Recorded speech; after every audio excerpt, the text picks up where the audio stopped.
हमने अपने previous lecture में fundamental theorem of cyclic group है ये देखा था। इसका स्टेटमेंट क्या है और प्रूफ क्या है। स्टेटमेंट बहुत ही सिंपल था। ये कहता था कि सब group of cyclic group is cyclic. और इसका सेकंड पार्ट था, यदि जी कोई फाइनाइट साइक्लिक ग्रुप हो, यानी फर्स्ट पार्ट तो किसी भी, यदि जी फाइनाइट हो या इनफाइनाइट हो, दोनों के लिए ट्रू है कि सब group of cyclic group is cyclic. और सेकंड पार्ट जो है वो फाइनाइट केस के लिए है, यदि कहता है जी कोई फाइनाइट साइक्लिक ग्रुप है ऑर्डर एन का और के कोई पॉजिटिव डिवाइजर है एन का, देन जी हैज यूनिक सब ग्रुप ऑफ ऑर्डर के। और उसे हम बहुत आसानी से रिप्रेजेंट कर सकते थे। यदि जी जो है फाइनाइट साइक्लिक ग्रुप है और उसका जेनरेटर ए है जिसका ऑर्डर एन है, then for any positive divisor k of n there exists unique subgroup of order k and that can be represented as a n upon k। इसका order क्या हो जाएगा? k हो जाएगा।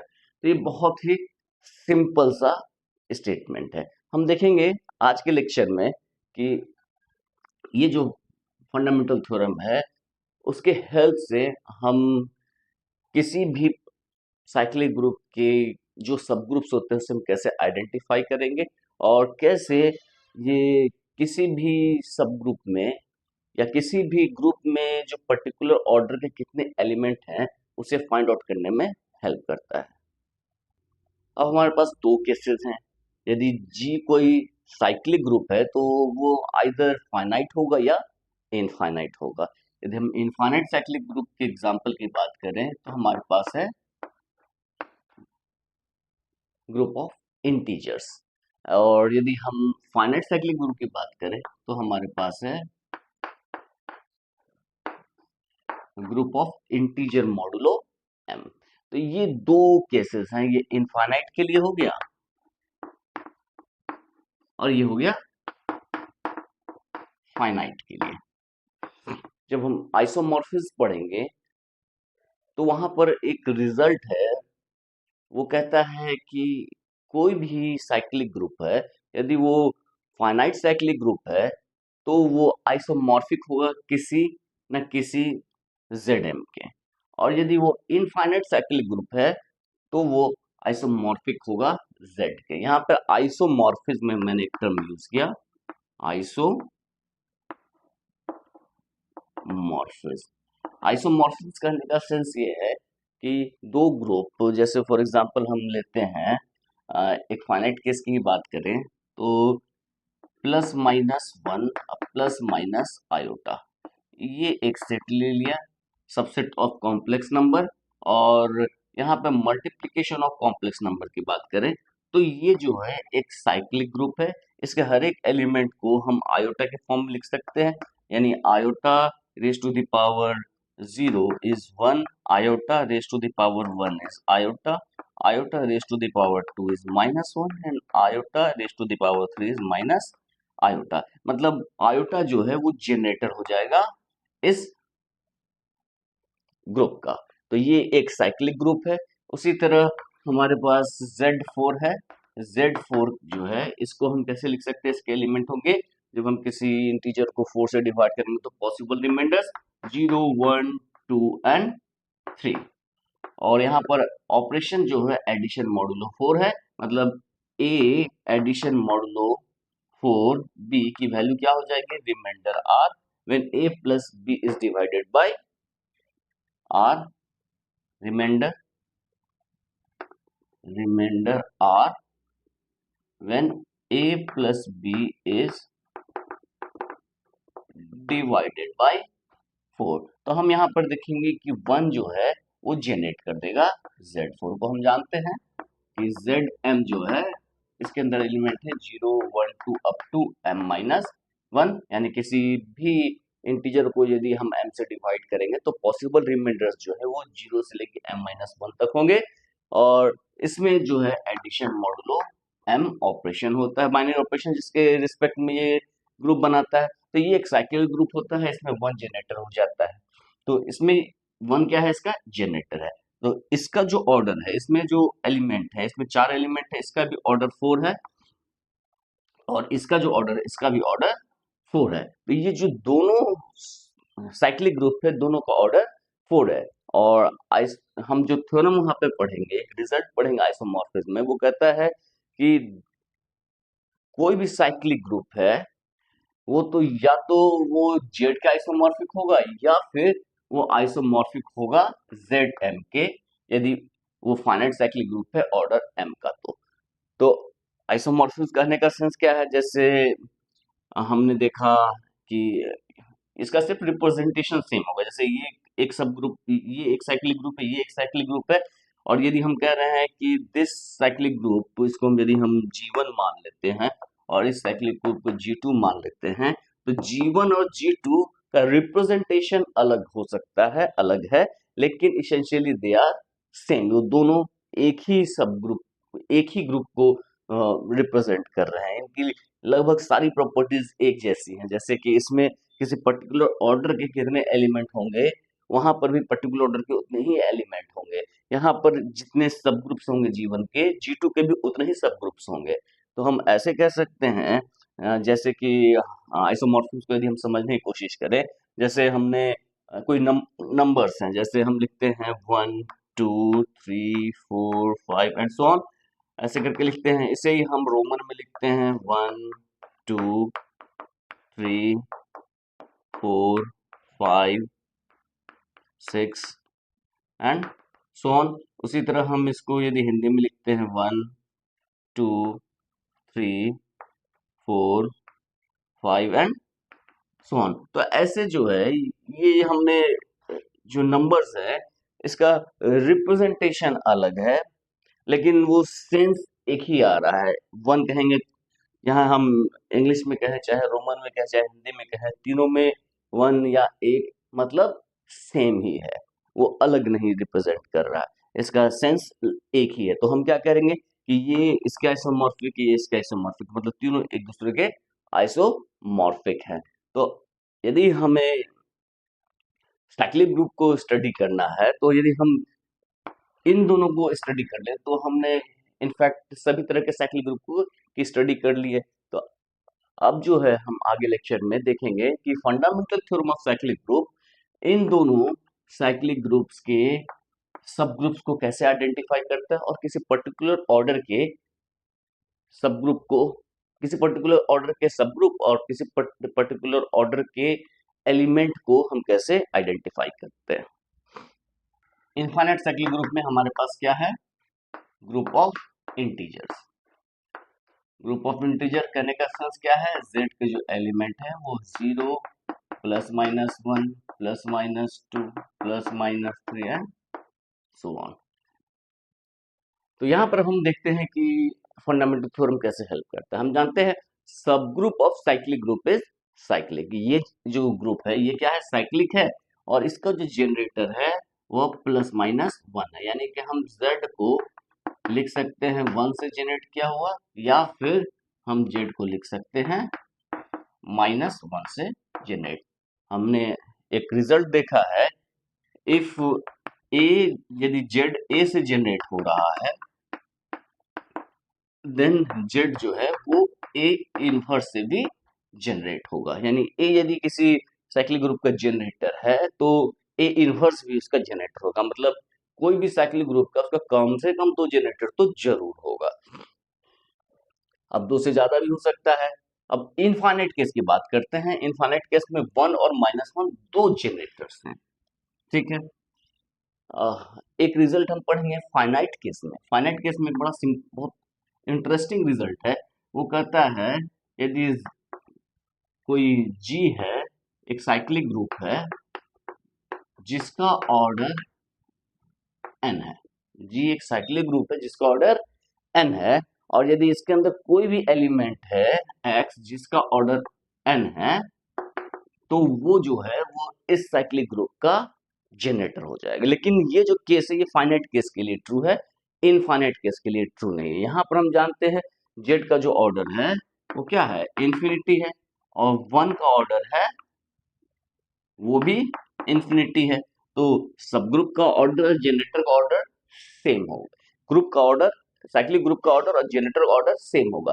लेकिन इनफाइनाइट केस में ये ट्रू नहीं है कि यदि कोई एलिमेंट x है जिसका ऑर्डर इंफिनिटी है तो वो इसका जेनरेटर हो जाएगा। ये एक इंपॉर्टेंट चीज है, इसको ध्यान में रखना है। ये जो है ये सिर्फ फाइनाइट केस के लिए ट्रू है। फॉर एग्जांपल यहाँ पर 2 जो है, 2 का जो ऑर्डर है, 3 का जो ऑर्डर है वो क्या है, इंफिनिटी है। इनके इनफैक्ट इसमें 1 0 को छोड़ के सबका ऑर्डर इंफिनिटी है, लेकिन इसका जेनरेटर सिर्फ 1 और -1 है। यहाँ पर 2 इसका जेनरेटर नहीं है, 3 इसका जेनरेटर नहीं है। क्यों नहीं है 2 जेनरेटर? यदि 2 जेनरेटर होगा, पहले हम जानते हैं इसमें a raise to the power n कहने का मतलब क्या है, जेनरेटर कहने का मतलब क्या है, हमने देखा था कि कोई एलिमेंट जनरेट करेगा इस ग्रुप के सारे एलिमेंट को। यदि हम उसके किसी भी एलिमेंट x को, x can be represented as a raise to the power n, जहां n बिलोंग्स टू z, यानी x इसका आर्बिट्री एलिमेंट है। इसको यदि a इसका जनरेटर है तो a के इंटीजर पावर में रिप्रेजेंट कर सकते हैं। तो यहाँ पर हम देख सकते हैं कि जैसे 2 है, 2 को हम लिख सकते हैं 1 का square. a raise to the power n जो है यहाँ पर क्या हो जाएगा, ये हो जाएगा a plus a plus plus a कितने टाइम्स, n टाइम्स, और ये वैल्यू क्या हो जाएगी, na। और यदि हम a के पर -1 की बात करें, यानी a inverse raise to the power n की बात करें, और a इनवर्स क्या है, minus a raise to the power n की बात करें, और ये क्या है, minus a plus dot dot plus minus a कितने times, n times, n times, यानी कि n इंटू माइनस a, इसको हम लिख सकते हैं माइनस n इंटू a। तो इसका मतलब क्या हो गया कि a raise to the power n को हम लिख सकते हैं n a। हम जानते हैं a raise to the power 0 जो है 0 होता है, यानी आइडेंटिटी होता है। a raise to the power 0 क्या होता है, आइडेंटिटी होता है, ये हमने देखा हुआ है। तो ये क्या होगा, 0 इंटू a लिख सकते हैं, यानी कि a raise to the power n को हम na लिख सकते हैं। तो यहाँ पर 1 raise to the power n की वैल्यू क्या हो जाएगी, n हो जाएगी, यानी किसी भी इंटीजर n को हम लिख सकते हैं 1 raise to the power n। तो 1 क्या हो गया, जनरेटर हो गया। तो 1 जब जनरेटर हो गया तो ये साइक्लिक ग्रुप हो गया। अब हम कह रहे हैं कि क्या 2 इसका जनरेटर होगा, तो 2 जनरेटर होगा तो 2 के हेल्प से इसके हर एक एलिमेंट को रिप्रेजेंट कर सकते हैं, यानी हम 1 को भी रिप्रेजेंट कर पाएंगे 2 के हेल्प से, यानी 2 जनरेट करेगा 1 को, 2 जनरेट करेगा 1 को, यानी 2 raise to the power n क्या हो जाएगा, 1 हो जाए। 2 raise to the power n होने का मतलब है 2n, यानी n into 2, 2n is equal to 1, this implies n is equal to 1 upon 2। तो हमने कहा है कि n जो है वो z में बिलोंग करना चाहिए। तो ऐसा ये जो है पॉसिबल कब है, n की वैल्यू 1/2 के लिए, लेकिन 1/2 इंटीजर नहीं है। यहाँ पे हमने क्या कहा है, x को हम रिप्रेजेंट कर सकते हैं e raise to the power n for some n belongs to z, लेकिन ऐसा कोई भी n नहीं मिल रहा है such that 2 raise to the power n is equal to 1 हो जाए, यानी n ऐसा कोई भी इंटीजर वैल्यू नहीं मिल रही है such that 2 raise to the power n is equal to 1 हो जाए। मतलब 2 इसका जनरेटर नहीं है, इससे हम दिखा सकते हैं ना ही 3 जनरेटर ना ही 4 जनरेटर है, मतलब इसमें सिर्फ और सिर्फ 1 ही इस ग्रुप को जनरेट करेगा। तो इसके सिर्फ और सिर्फ 1 और -1 यही दो जनरेटर होंगे। तो इनफाइनाइट केस में और फाइनाइट केस में ये डिफरेंस है कि यदि ग्रुप का ऑर्डर n है, यानी फाइनाइट है, और ये साइक्लिक ग्रुप है, फाइनाइट साइक्लिक ग्रुप है, तो यदि कोई भी एलिमेंट जिसका ऑर्डर n है वो इसका जनरेटर हो जाएगा। लेकिन इस इनफाइनाइट केस में ये ट्रू नहीं है, यानी कि यदि z जो है वो इनफाइनाइट साइक्लिक ग्रुप है तो इसके अंदर जो है ऐसा नहीं होगा कि कोई एलिमेंट जिसका ऑर्डर इंफिनिटी है तो वो इसका जनरेटर हो जाएगा। इस चीज का हमें ध्यान रखना है। इनफाइनाइट केस में हम आते हैं, हमारे पास जेड है, इसके जनरेटर है 1 और -1। हमने देखा सब group of cyclic group is cyclic.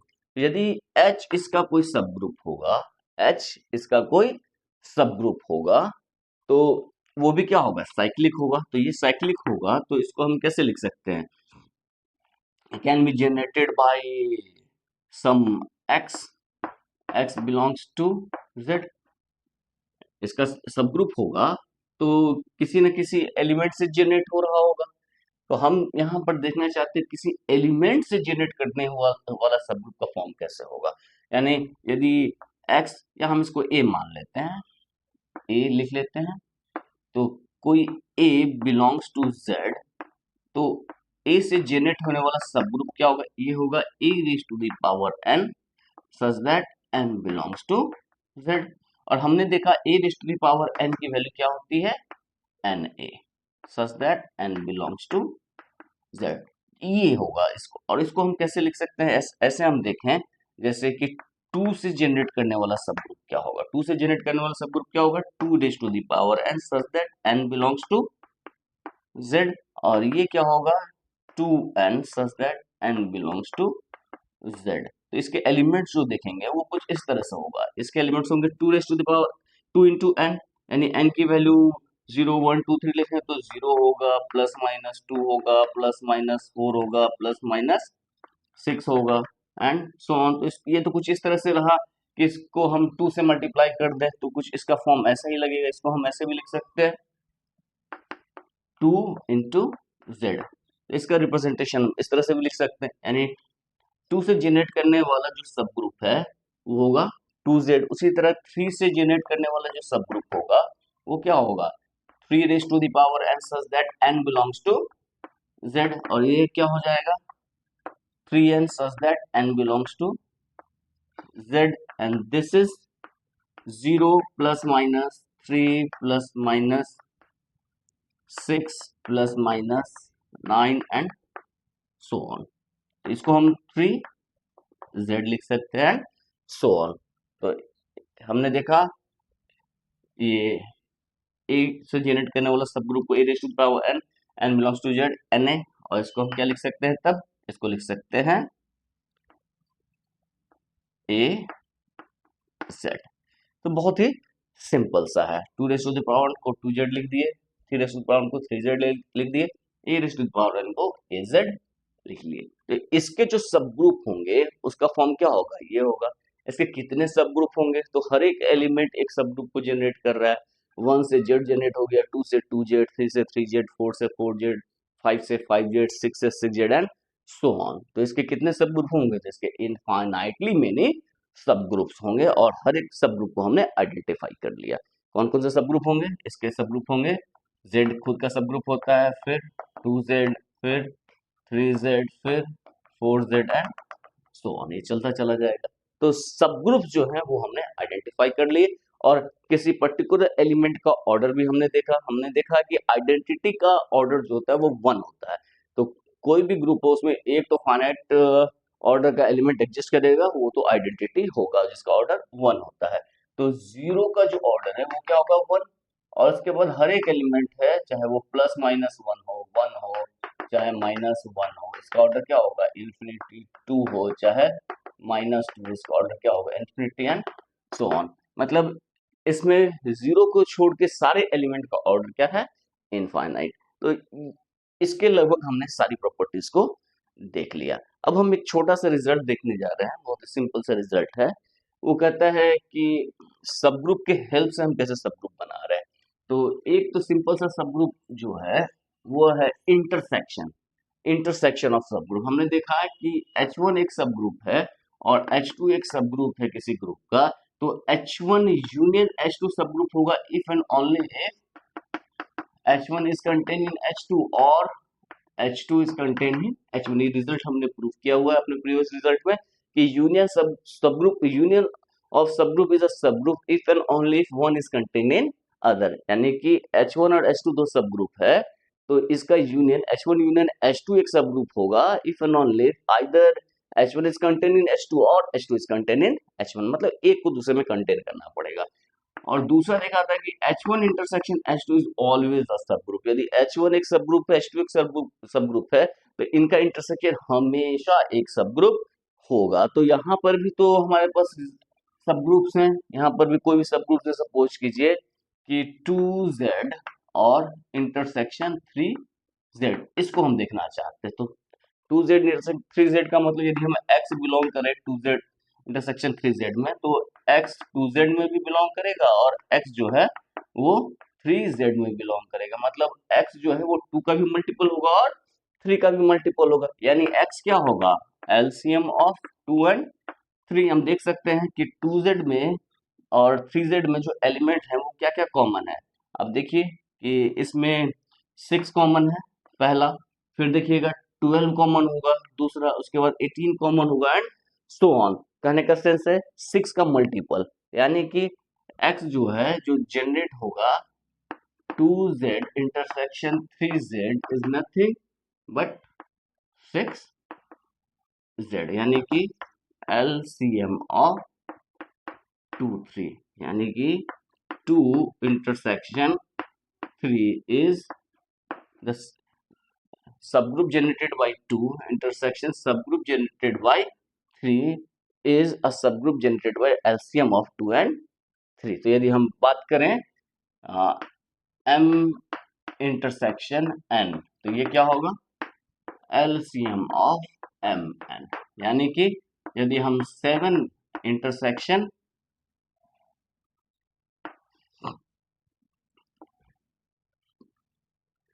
8 ले लेते हैं, तो 7 इंटरसेक्शन 8, 7 और 8 का एलसीएम क्या होता है 56।